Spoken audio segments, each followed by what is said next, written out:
can actually bring the two conventions, CITES and CMS, together to look at long-term protection of the cheetah. Thank you. Excuse me. Thank you. And thank you for inviting me to be on this panel with my distinguished government colleagues. There's a number of ways of answering that. I think the right people to really answer the question, and maybe if we have time for discussion on whether it's useful, are the governments. Is it useful for them to have this joint initiative between CITES and CMS looking at African carnivores?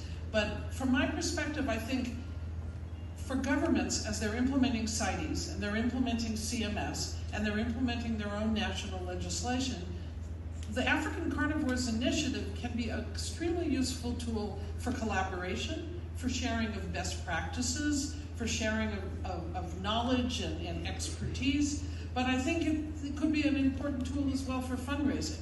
This is an incredible initiative that is for African carnivores across I don't remember how many range states, but probably 30 if we look at all the African carnivores.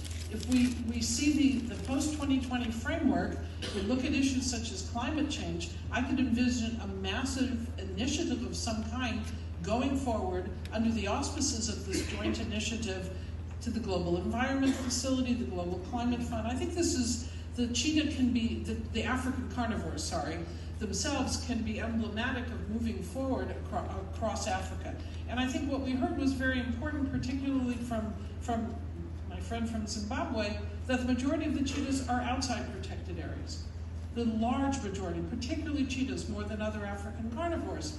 So governments need to collaborate together to look at some of the solutions, whether it's community management or other solutions that are not just about establishment and management of national parks. Of course it's critical to establish and manage national parks, but for cheetahs, they're outside national parks. We can talk about connectivity, and that's absolutely critical, and building connectivity when possible.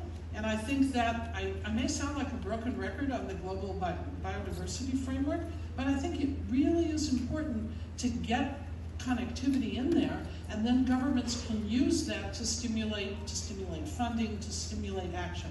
But I also think there's this tendency when you're at CMS, well no, that's trade, that's CITES, we can't talk about that here.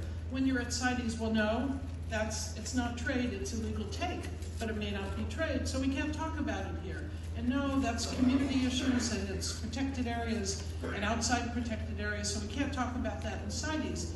This can create a forum, an opportunity to discuss all of the threats and all of the solutions without saying which treaty is this specifically. Because if you're in a government, you're adopting legislation, you're implementing legislation, you're working with communities, you're not thinking today I'm implementing CITES, tomorrow will be CMS. So I think it can be a really useful tool for that.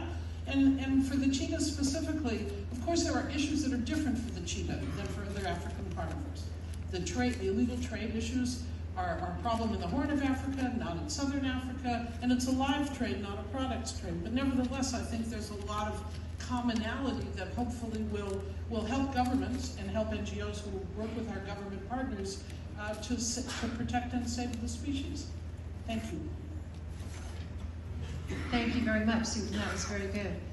In light of